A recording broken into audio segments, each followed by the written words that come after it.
चलिए, states of matter. अगर आपने अभी तक पहले वाला वीडियो नहीं देखें तो जाकर लिंक डिस्क्रिप्शन बॉक्स में दिया होगा, आप जाकर पहले वाला वीडियो देख लीजिए। तो यहाँ से हम स्टार्ट करते हैं। States of matter. Observe different types of matter around you, what are its different states. We can see that matter around us exists in 3 different states, solid, liquid and gas. आप अपने अगल बगल के matter को observe कीजिए, जो आपके अगल बगल मैटर हैं उसको आप ऑब्जर्व कीजिए और देखिए कि उनका स्टेट कौन कौन सा है और किस किस अलग अलग तरह के स्टेट्स में वो हैं। तो हम देख सकते हैं कि हमारे जो अगल बगल के जो मैटर हैं, आसपास के जो मैटर हैं, वो 3 स्टेट्स में मिलते हैं हमको। एक तो सॉलिड होता है, एक लिक्विड होता है और एक गैस होता है। These states of matter arise due to the variation in the characteristics of the particles of matter। और ये जो स्टेट्स ऑफ मैटर आता है, ये इसका कारण ये होता है कि उनके जो करैक्टरिस्टिक्स होते हैं, पार्टिकल्स के करैक्टरिस्टिक्स के वेरिएशन के कारण इस तरह का कोई सॉलिड हो जाता है, कोई लिक्विड हो जाता है और कोई गैस बन जाता है। Now let us study about the properties of these 3 states of matter in detail. और इन तीनों मैटर के प्रॉपर्टीज, जो मैटर के तीनों स्टेट्स हैं, इनके प्रॉपर्टीज़ के बारे में और अच्छे से डिटेल में पढ़ते हैं। The solid state. यहाँ पर एक एक्टिविटी 1.9 दिया है, इसको अच्छे से समझने के लिए द सॉलिड स्टेट्स में। चलिए, activity 1.9। Collect the following articles, a pen, a book, a needle and a piece of wooden stick. आप जो जो यहाँ पर मेंशन किया गया है उसको अगर हो सके तो आप कलेक्ट कीजिए।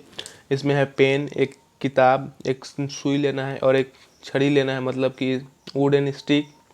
Sketch the shape of the above articles in your notebook by moving a pencil around them. अब जैसे कि उसको अपने नोटबुक में उसको स्केच कीजिए, उसको रख के उसके जो बॉर्डर्स हैं उस पर उसको लेकर उस पर एक लाइन कीजिए, मतलब उसका रफली एक स्केच बनाइए कुछ ऑब्जर्वेशन करने के लिए। तो जब आप स्केच बनाएंगे एक नीडल का, एक पेन का, एक बुक का और एक वुडन स्टिक मतलब छड़ी का, डंडे का, तो do all this have a defined shape, distinct boundaries, अब फिक्स वॉल्यूम। क्या आप ऑब्जर्व कर रहे हैं कि इनके पास, सबके पास जो एक अपना एक डिफाइंड शेप है, अपना एक आकार है? तो है भाई, सबके पास एक अपना आकार होता है। अलग अलग बाउंड्रीज होंगी सबका, और अलग अलग बाउंड्रीज का मतलब ये है कि कोई बड़ा होगा, कोई छोटा होगा। जैसे कि पेन का जो बाउंड्रीज होगा वो बुक से अलग होगा, सुई से उसका बाउंड्रीज अलग होगा, सुई का जो बाउंड्रीज होगा वो सबसे अलग होगा। तो अलग अलग होते रहते हैं बाउंड्रीज। उनके पास एक फिक्स्ड वॉल्यूम होगा, उनके पास एक फिक्स्ड वॉल्यूम होगा, वो सबके पास वॉल्यूम होता है। What happens if they are hammered, pulled or drop. अगर उन पे हम हैमर मतलब उस पर हथौड़ी से मारे, हथौड़े जो होते हैं उससे अगर हम मारे तो क्या होगा, या खींचेंगे तो क्या हो गया, ऊपर से उनको छोड़ेंगे, ड्रॉप करेंगे तो क्या होगा। Are this capable of diffusing into each other. Diffusion का मतलब क्या होता है? डिफ्यूजन का मतलब आपने लास्ट वीडियो में अगर आप नहीं देखें तो जाकर देख लीजिए, डिफ्यूजन का वहाँ पर दिया है। डिफ्यूजन का मतलब कि जब दो तरह अलग अलग तरह के मैटर एक दूसरे के साथ इंटरमिक्स करते हैं, इंटरमिक्सिंग होता है, वो होता है डिफ्यूजन। तो क्या जो सॉलिड है एक दूसरे के साथ डिफ्यूजन हो सकते हैं? मतलब कि सुई को और पेन को आप मिला सकते हो एक दूसरे में? नहीं। Try compressing them by applying force, are you able to compress them. अगर कंप्रेस करना, कंप्रेस का मतलब जैसे कि एक स्माइली बॉल होता है, स्पॉन्ज जैसा होता है, ठीक है। तो स्पॉन्ज जैसा होता है, जब उसको हम कंप्रेस करते हैं तो उसका शेप चेंज हो जाता है, साइज चेंज होता है। फिर अगर उस पर फोर्स हटा देते हैं तो फिर वो अपना शेप में आ जाता है। तो क्या उस तरह से हम सॉलिड के केस में कर सकते हैं? अगर हम पेन को लें, पेन को उस तरह से कंप्रेस करें, या नीडल को ले, वुडन स्टिक को ले, उस तरह से करें तो वो कंप्रेस होगा, और फिर फोर्स हटाएं तो वो अपने शेप में आ जाएगा। पहले तो वो कंप्रेस होगा नहीं, कंप्रेस नहीं होगा, वो आखिर टूट जाए वो बात अलग है, लेकिन वो कंप्रेस नहीं होगा। तो ये ऑब्जर्वेशन हम पाएंगे अगर हम एक्टिविटी 1.9 को करते हैं सॉलिड स्टेट्स के बारे में और जानने के लिए। तो ये हमारा ऑब्जर्वेशन मिलेगा। All the above are example of solids. We can observe that all these have a definite shape, distinct boundaries and fixed volume। जितने भी अभी हमने पढ़ा वो सारे जो हैं एग्जाम्पल हैं सॉलिड का। जैसे कि पेन भी एक सॉलिड है, बुक भी एक सॉलिड है, नीडल भी एक सॉलिड है, वुडन स्टिक भी एक सॉलिड है। इनमें हमने ऑब्जर्व किया कि सबके पास एक अपना शेप है, सबके पास अलग अलग बाउंड्रीज है, सबका जो वॉल्यूम है फिक्स्ड है और उनके पास कंप्रेसिबिलिटी नेग्लिजिबल है, मतलब कि ना मात्रा का कंप्रेसिबिलिटी है। ठीक है, जैसे अभी हम आपको केस में बताए स्पॉन्ज के केस में, तो उस तरह से हम सॉलिड में नहीं कर सकते हैं। तो कंप्रेसिबिलिटी इसमें सॉलिड में बहुत कम, होती ही नहीं है, अगर आप समझो तो होती ही नहीं है।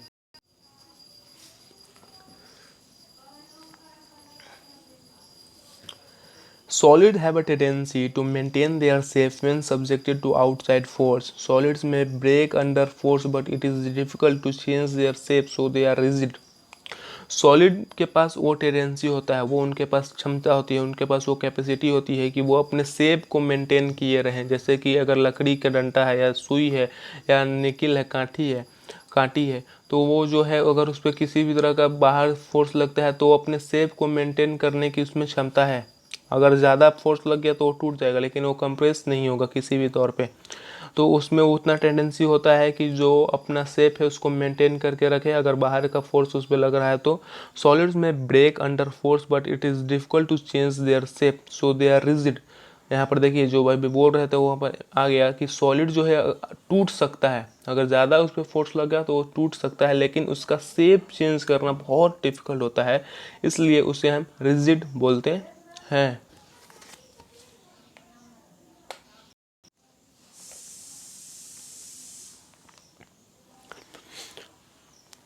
Consider the following. What about a rubber band? Can it change its shapes on stretching? Is it a solid? What about a sugar and salt? When kept in different jars, these takes the shape of the jar and they are solid. Are they solid? What about a sponge? It is a solid, yet we are able to compress it. Why? यहाँ पर कुछ followings में आपको दिए गए हैं जिसको कि आपको ऑब्जर्व करके और इसमें क्या क्या सब में प्रॉपर्टीज़ है और क्या क्या इनमें डिफरेंस है उसको नोट करना है। तो एक सबसे पहले रबर बैंड क्या है, सॉलिड है कि नहीं है, सॉलिड है भाई। तो रबर बैंड को अगर हम स्ट्रेच करेंगे तो फिर वो अपना शेप गेन कर लेता है।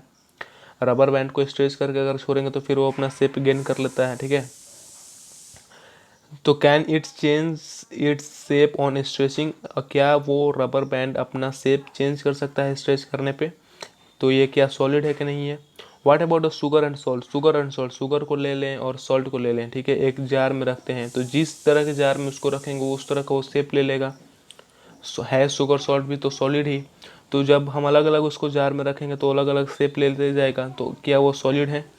क्या ये स्पॉन्ज, जैसे कि स्पॉन्ज है जिसको कि हम अच्छे से कंप्रेस कर सकते हैं, तो ये क्या सॉलिड है। All the all the above are solid as, जितने भी यहाँ पर दिए गए हैं वो सारे क्या हैं, सॉलिड हैं। अ rubber band changes the shape under the force and regain the same shape when the force is removed. If excessive force is applied it breaks. अब जैसे कि रबर बैंड के केस में हम बात करेंगे तो रबर बैंड जो है अपना शेप चेंज करता है जब उस पर फोर्स लगता है। फोर्स नहीं लगता है तो फिर वो अपना शेप में आ जाता है, लेकिन अगर उस पर थोड़ा सा भी हम ज़्यादा फोर्स लगाएंगे तो क्या होगा कि उसका वो रबर बैंड टूट जाएगा। अगर रबर बैंड पे उससे ज़्यादा फोर्स लगाया जाएगा तो वो टूट जाएगा। ठीक है, अब बात दो, point number 2, what about the sugar and salt? So the shape of each individual sugar or salt crystals remain fixed whether we are take it on your hand or put it in a plate or in a jar. तो जो shape होता है, जैसे कि sugar का जो shape होता है छोटा छोटा दाना होता है और सॉल्ट का जो शेप होता है वो ऐसा ही रहेगा अगर उसको हम हाथ में ले रहे हैं या किसी जार में रख रहे हैं या किसी प्लेट में रख रहे हैं या कहीं रख रहे हैं, तो उसका शेप जो होगा चेंज नहीं होगा। A sponge has a minute holes in which air is trapped. When we press it, the air is expelled out, and when we are able to compress it. Sponge में होता क्या है कि sponge इतने आसानी से कंप्रेस क्यों होता है, ये होता है कि स्पॉन्ज में छोटे छोटे होल होते हैं, छेद होते हैं। ठीक है, तो उसमें हवा फंसे होते हैं, तो जैसे हम उसको दबाते हैं तो हवा उसमें से निकल जाता है और जैसे हम फोर्स उसमें से हटाते हैं फिर उसमें हवा आकर फंस जाता है, इसलिए उसको हम आसानी से क्या कर सकते हैं, कंप्रेस कर सकते हैं। तो ये तो बात हुई सॉलिड की। अब हम बात करेंगे लिक्विड स्टेट के बारे में, द लिक्विड स्टेट।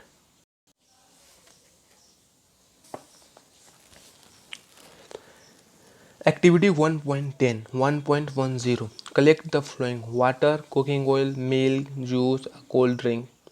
ये सब क्या है? सबसे पहले तो ये समझ लो कि ये सब जो है लिक्विड है। वाटर भी लिक्विड है, कुकिंग ऑयल भी लिक्विड है, मिल्क भी लिक्विड है, जूस भी लिक्विड है, कोल्ड ड्रिंक भी लिक्विड है। Containers of different shapes, put up 50 ml and mark on these containers using a measuring cylinders from the laboratory. What will happen if these liquids are split on the floor? Measure 50 ml of any one liquid and transfer it into different containers one by one. Does the volume remain the same? Does the shape of the liquid remain the same? When we pour the liquid from one container into another container, does it flow easily? तो यहाँ पर फिर से आप एक activity करना है, इसमें आपको ऑब्जर्व करना है। इसको बिना किए भी अपने एक्सपीरियंस के तौर पर इसको हम समझ सकते हैं कि देखिए, लेना है वाटर, लेना है कुकिंग ऑयल, लेना है मिल्क, लेना है जूस, लेना है और कोल्ड ड्रिंक लेना है। तो कंटेनर लेना है अलग अलग शेप का, ठीक है, जिसमें कि हम 50 ml डालेंगे और mark on this containers using a measuring cylinder. सारे कंटेनर में 50 ml तक मार्क हम कर देंगे, ठीक है, अपने जो मेजरिंग सिलेंडर होगा अपने लेबोरेटरी से उससे। What will happen if this liquids are spilt on the floor? क्या होगा अगर ये लिक्विड को हम फ्लोर पे छीट दिए या गिरा दिए? Measure the 50 ml of any one liquid and transfer it into the different containers one by one. Does the volume remain the same? 50 ml को मेज़र कीजिए, किसी भी लिक्विड को 50 ml मेज़र कीजिए और उसको एक कंटेनर से दूसरे कंटेनर में क्या कीजिए, भेजिए, डालिए या किसी। तो क्या आप ऑब्जर्व करते हैं कि क्या उसका जो वॉल्यूम है वो चेंज हो रहा है? ठीक है। नेक्स्ट ऑब्जर्वेशन ये होगा कि does the shape of the liquid remain the same? Liquid का जो शेप है वो सेम है। When we pour the liquid from one container into another, does this flow easily? जब एक कंटेनर से दूसरे कंटेनर में आप कर रहे हैं तो क्या वो आसानी से एक दूसरे से जा रहा है, निकल रहा है? We observe that the liquids have no fixed shape but have a fixed volume. तो हमने इस एक्टिविटी 1.10 से ये ऑब्जर्व किया कि लिक्विड के पास फिक्स शेप नहीं होता है, उनके पास फिक्स्ड वॉल्यूम होता है। क्योंकि लिक्विड को जिस भी जगह पर आप जिस कंटेनर में रखो या जिस में हाथ पर उसको हाथ में ही लो, तो जो होगा वो अपना शेप उस तरह का बना लेगा। लेकिन सॉलिड में ऐसा नहीं है। सॉलिड के केस में है कि जो शुगर या सॉल्ट है या कोई भी क्रिस्टल है, वो उसको आप किसी भी कंटेनर में रखो, किसी भी प्लेट में रखो, किसी भी जगह पर रखो, वो अपना शेप नहीं बदलता है। लेकिन लिक्विड को जहाँ पर रखो वो उसके अनुसार अपना शेप बदल देता है। तो लिक्विड के पास कोई फिक्स शेप होता नहीं है। लिक्विड के पास क्या होता है? फिक्स वॉल्यूम होता है, ठीक है। लिक्विड के पास फिक्स्ड वॉल्यूम होता है, बहुत इंपॉर्टेंट पॉइंट है। They take up the shape of the container in which they are kept. वो जो है कंटेनर का शेप ले लेते हैं जिस कंटेनर में वो रखे जाते हैं। The gases from the atmosphere diffuse and dissolve in water. This gases specially oxygen and carbon dioxide are essential for the survival of aquatic animals and plants. जो गैसेस होते हैं वो एटमोसफियर से वो डिफ्यूज हो जाते हैं।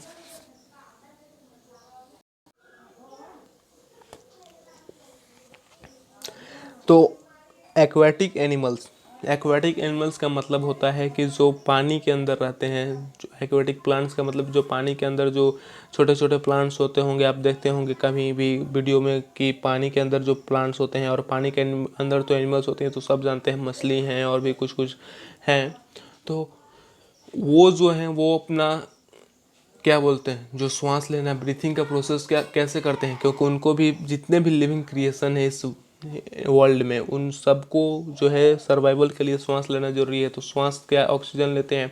तो हम तो ऑक्सीजन ले सकते हैं, ओपन एयर में बैठे हैं, यहाँ पर एयर में ऑक्सीजन है, ले लेंगे। लेकिन वाटर में ऑक्सीजन, जो वाटर में जो है वो ऑक्सीजन जो है वो डिफ्यूज़ होकर वाटर में मिल जाता है, जिसके कारण वो स्पेशली एक्वेटिक एनिमल्स जो है वो ब्रीथिंग कर पाते हैं।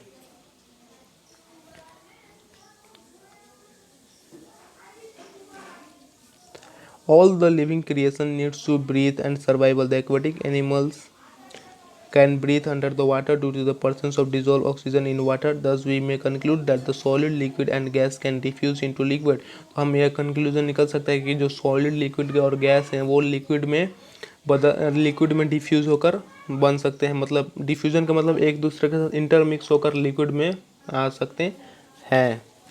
चलो, the rate of diffusion of liquid is higher than that of solid. जो डिफ्यूजन का रेट होता है लिक्विड का वो सॉलिड से बहुत ज़्यादा होता है।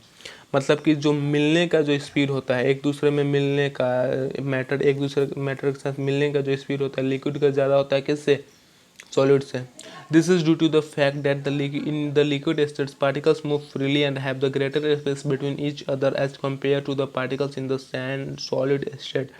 और ये कारण जो है, this is due to the fact, ये फैक्ट है कि जो लिक्विड स्टेट्स हैं उनके पार्टिकल्स जो है बहुत ज़्यादा फ्रीली मूव करते हैं और उनके बीच जो है स्पेस वो क्या होता है, ज़्यादा स्पेस होता है एक दूसरे के बीच। किससे अगर तुलना करें तो सॉलिड के पार्टिकल्स से, सॉलिड स्टेट्स से लिक्विड स्टेट्स के पार्टिकल्स के बीच जो डिफरेंस होता है वो ज़्यादा होता है, सॉलिड स्टेट्स के पार्टिकल्स के बीच जो डिफरेंस होता है वो कम होता है। तो जहाँ डिफरेंस ज़्यादा होगा पार्टिकल्स के बीच उनके पार्टिकल्स ज़्यादा तेज़ मूव करेंगे, क्योंकि हमको पता है कि जितने भी मैटर हैं उनके पार्टिकल्स जो होते हैं वो कंटिन्यूसली मूव करते रहते हैं। The gaseous states, the gaseous states, have you ever observed a balloon seller filling a large number of the balloons from a single cylinder of the gas. क्या आपने कभी भी ऑब्जर्व किया है कि जो बैलून सेलर होता है, मतलब कि जो बैलून बेचते हैं लोग, वो एक ही सिलेंडर से इतना ज़्यादा बैलून कैसे बना लेते हैं, फुलाते हैं। Inquiry from him on how many balloons is he able to fill from one cylinder, ask him which gas does he have in the cylinder। और अगर आप मौका मिले तो उनसे पूछिए कि वो भाई एक सिलेंडर से कितने बैलून को बना सकते हैं, कितने बैलून को फुलाने में सक्षम है और उस सिलेंडर में कौन सा गैस वो यूज करते हैं। तो इसके लिए चलिए अब लिक्विड स्टेट के प्रॉपर्टीज के बारे में पढ़ने के लिए एक और एक्टिविटी है, एक्टिविटी 1.11।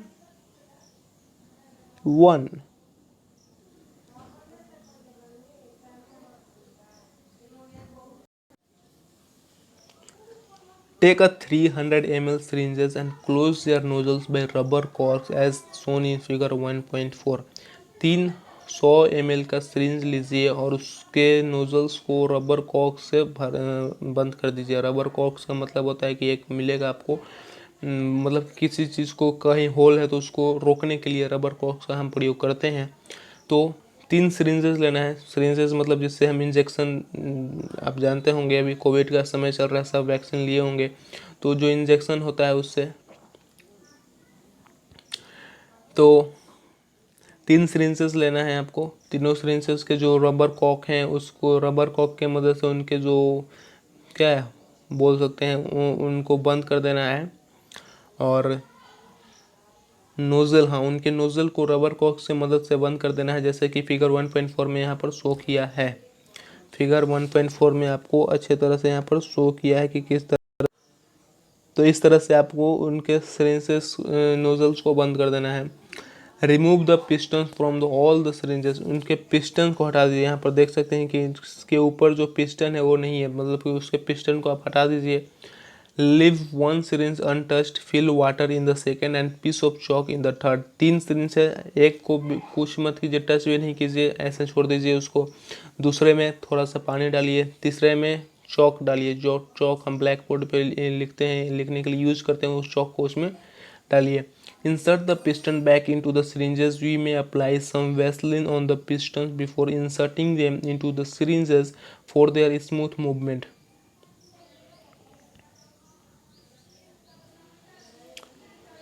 पिस्टन को फिर जो सिरिंजेस से पिस्टन हम निकाले थे उसमें पिस्टन आप उसमें डालिए, ऐड कीजिए, मतलब कि फिर उसमें पिस्टन लगा दीजिए। वी में अप्लाई सम वैसलिन, आप वैसलिन का प्रयोग कर सकते हैं, क्योंकि अगर पिस्टन को और अच्छे से काम करने के लिए स्मूथली काम करेगा पिस्टन अगर वैसलिन का प्रयोग आप करते हैं तो फिर सिरिंजेस में लगाइए। और अब आप कंप्रेस करने का कोशिश कीजिए पिस्टन को तीनों सिरिंजेस में, और आप अलग अलग चीज़ ऑब्जर्व करेंगे। तो ऑब्जर्वेशन क्या होगा कि what do you observe in which case the piston easily pushed in. आप क्या ऑब्जर्व करेंगे कि किस केस में पिस्टन जो है बहुत आसानी से पुश हो रहा है। What do you infer from your observation, आप ऑब्जर्वेशन से आप क्या समझ सकते हैं।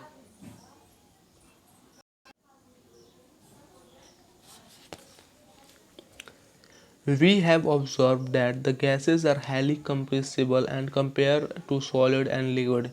हमने ये ऑब्जर्व किया कि गैसेस को बहुत आसानी से कंप्रेस किया जा सकता है सॉलिड और लिक्विड के अनुसार।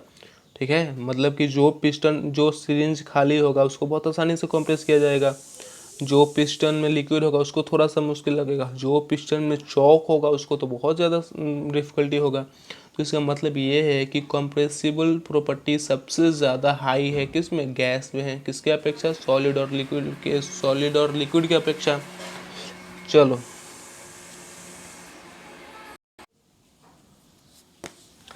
द लिक्विफाइड पेट्रोलियम गैस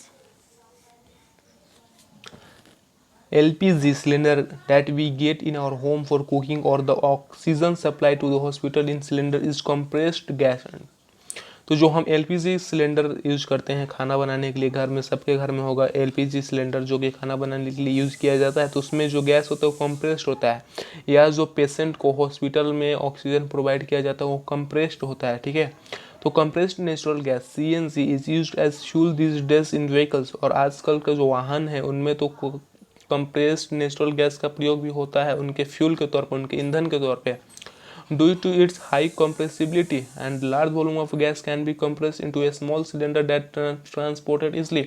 उनका यूज़ इसलिए होता है कि उनका जो कंप्रेसिबिलिटी लेवल जो है बहुत ज़्यादा हाई है, मतलब कि बहुत ज़्यादा वॉल्यूम ऑफ गैस को आप छोटे से छोटे सिलेंडर में क्या करते हो, कंप्रेस करके रख सकते हैं। तो इन्हीं के कारण आजकल उनका यूज़ किया जा रहा है व्हीकल्स में भी फ्यूल के तौर पे। We come to know of what is being cooked in the kitchen without even entering there by the smell that reaches our nostrils। How does this smell reach us? The particles is the aroma of food mixed with the particles of air spread from the kitchen reach us and even farther away। हम जैसे कि हम बिना kitchen में जाए हुए भी हमको पता चल जाता है कि आज किचन में क्या बन रहा है, मतलब खाना का स्वाद हमारे नाक तक पहुंच जाता है। तो ये भाई आता कैसे है, मतलब कि वो होता कैसे था, how does smell reach to us, ये स्मेल हमारे तक पहुंचता कैसे है। तो the particles of aroma of food mix with the particles of air spread from the kitchen and reach us and even farther away. तो ये होता है कि जो पार्टिकल्स होते हैं, फूड के पार्टिकल्स होते हैं, उसके एरोमा के पार्टिकल्स होते हैं, वो मिक्स हो जाते हैं एयर के पार्टिकल्स के साथ। और एयर तो जो है कंटिन्यूसली एक जगह से दूसरी जगह रैंडमली मूव करता है, तो उसी के साथ वो हमारे तक भी पहुंच जाते हैं अगर हम उनसे दूर भी हैं तो। The smell of the hot cook food reaches us in a second compare with the rate of diffusion of the solid and liquid. Due to high speed of the particles, large space between them gases show the property diffusing very fast into other gases। तो जो hot cook food होता है, गरम गरम खाना का जो smell होता है बहुत ज़्यादा दूर तक और बहुत तेज़ी से पहुंचता है। ठीक है, बहुत तेज़ी से दूर तक पहुंचता है जो गर्म खाना का स्मेल होता है। Compare this with the rate of diffusion of solid और लिक्विड। तो यहाँ पर भी डिफ्यूजन हो रहा है, जो खाना का स्मेल हमारे तक पहुंचता है वहाँ पर डिफ्यूजन होता है, गैस से गैस में डिफ्यूजन हो जाता है। ठीक है, जो फूड का स्मेल है वो एयर में डिफ्यूज होकर वो हमारे तक आ रहा है। तो अगर हम बात करें कि जो रेट ऑफ डिफ्यूजन है सॉलिड और लिक्विड्स का, उससे बहुत तेज़ है इसका रेट ऑफ डिफ्यूजन स्मेल का जो एयर के साथ होता है। और due to the high speed of the particles and large space between them, और हाई उनके बीच का जो मिलने का स्पीड है वो बहुत हाई है और उनके बीच का जो स्पेस वो भी बहुत ज़्यादा है। गैसेस जो हैं वो डिफ्यूज़न बहुत तेज़ी करती हैं एक दूसरे गैसेस में। ठीक है, in gaseous states, the particles moves about randomly at a high speed. Due to this random movement, the particles hit each other at also the walls of the container। और गैसेस स्टेट्स में होता क्या है कि उनके बीच जो particles, gases states के जो पार्टिकल्स होते हैं वो रैंडमली हाई स्पीड में मूव करते हैं, और जिसके कारण ये रैंडम मूवमेंट के कारण जो पार्टिकल्स होते हैं वो एक दूसरे को हिट करते हैं, मतलब कि टकराते हैं एक दूसरे से, और जो कंटेनर का साइड होता है उससे भी वो टकराते हैं। And the pressure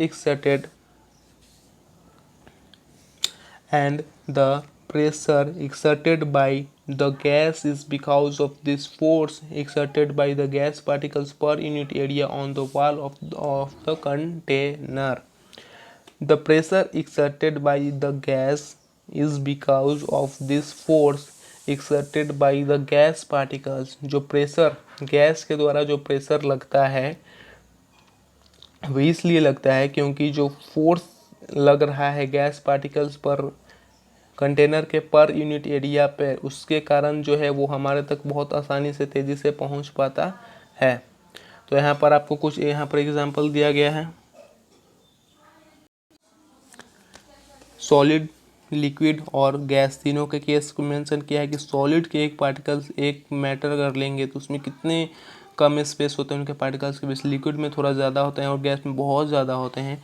ABC shows the magnified schematic picture of 3 states of matter. यहाँ पर तीनों स्टेट ऑफ मैटर के पिक्चर दिया गया है।